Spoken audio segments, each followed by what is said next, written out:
You ever get cuffed for walking while black in your own neighborhood? Because I have. And not once, but twice. But the second time? The second time, they didn't know who my mama was. My name's Caleb. I'm 17, live in a quiet suburb in Maryland, go to Eastwood High, run track, play trumpet in the marching band, and am black. Which shouldn't be a problem. Shouldn't be anything. But last fall, it nearly got me locked up for good. Because two cops couldn't tell the difference between a teenager walking home and a suspect they'd been chasing. Or maybe they just didn't care. It started on a Thursday, late October. I'd stayed after school helping MS. Romano with the fall concert setup carried chairs, wired up the stage lights, usual stuff. It was already dark when I headed out. Hoodie on, backpack slung, earbuds in. My route home simple 2 blocks past the park, cut across Willow Street, done. But that night, the minute I turned onto Willow, I got this weird feeling. You know that sixth sense? Like someone's watching. I took my earbud out. And that's when I heard a tire screeching. Then lights. 2 cop cars pulled up hard. No siren. Just blinding headlights and doors flying open. Before I could say a word, one of them shouted, "Hands. Hands up." I froze. Backpack still on. Hands half raised. "Get on the ground." "Now." "What?" "I didn't." I said now. Next thing I knew, I was face down on cold pavement, knees on my back, wrists yanked behind me. No questions. No explanation. Just slammed down and cuffed like a criminal. One Officer Griggs kept pressing. "Where's the phone?" "Huh. You ditch it." I said, "What phone? I just came from school." He snorted. "Yeah, right. You match the description. Don't play games." I wanted to scream. To tell them to call MS. Romano. Check the cameras. Anything. But they weren't listening. Not until the other cop, younger guy, jittery, said, he's got a school ID. Caleb Jordan. Eastwood High." Griggs wasn't fazed. That don't mean squat. He could still be the guy. They stuck me in the back of the cruiser. No Miranda rights. No phone call. Just 30 straight minutes of humiliation. And it would have gone gone worse if not for a call on the radio. The real suspect? Already in custody. Half a mile away. 5'6", dreads, face tattoo. I'm 6'1", clean cut, and was wearing an Eastwood track hoodie. But yeah, matched the description. They let me go with a muttered apology. Told me to take it easy. Like I'd just spilled coffee and not been slammed into the concrete. When I got home, my mom took one look at my scuffed hoodie. Red wrists in her face went still. Dead quiet. That kind of silence that comes before a storm. My mom.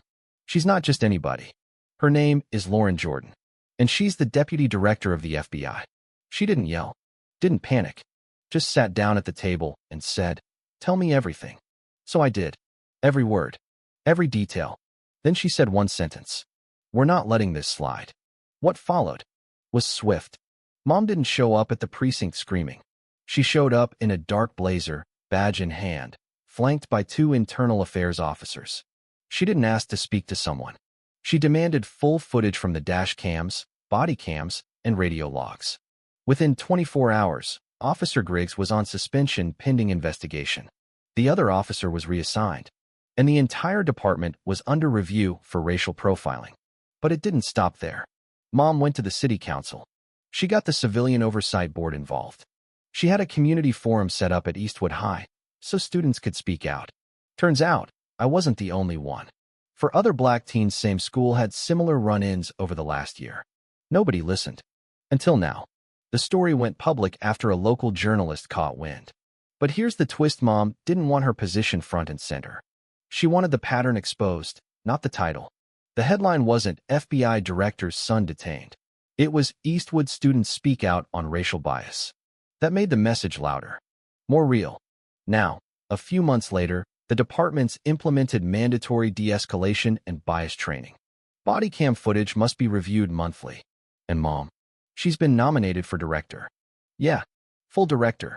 And the funny part is, still packs my lunch some mornings like nothing changed. But truth is, I'm still carrying that night. Still feel the cold of that pavement when I walk past Willow Street. I still flinch a little when I hear tires screech or see headlights that linger too long. And I still think about what would have happened if that radio call hadn't come through. If they'd booked me. If Mom hadn't shown up. What if she wasn't who she was? What if I didn't have that kind of backup? Would I be a headline no one cared about? That's why I've started something new. Me and 3 others, Dante, Alyssa, and JWAVE, started a student justice committee at school. We review complaints, document incidents, work with our local ACLU rep, and make sure nobody ends up in a room with no voice like I did. We can't fix the system overnight, but we can make noise. Enough to make people pay attention. We even launched a podcast, Locker Room Justice. First episode drops next week. And yeah, I'm nervous. But I'm more nervous about what happens if we stay quiet. So let me ask you this: what would you have done in that moment? Freeze up? Speak up? What if it was your kid on the pavement? Drop your thoughts in the comments. Share your story. Tag someone who needs to hear this. Because this isn't just my story. It's ours. And we're not letting this slide either. Because if a badge, a title, or a name is the only thing standing between me and a jail cell, then something is broken. We need more than good headlines and one-time policies. We need memory, accountability, a system that sees a kid first, not a threat. And until then, we'll be here, telling our stories, calling it out, making sure the next Caleb doesn't have to wonder if the street he walks on is safer stacked against him. So keep watching, keep listening, because the fight for justice, it doesn't end when the cuffs come off. It begins when we speak. And today we speak loud. As for me, I'm not bitter. I'm just aware. Aware that sometimes justice shows up quiet, measured, wearing heels and a federal badge. So let me ask you this: what would you have done in that moment? Freeze up? Speak up? What if it was your kid on the pavement? Drop your thoughts in the comments. Share your story. Because this isn't just my story. It's ours.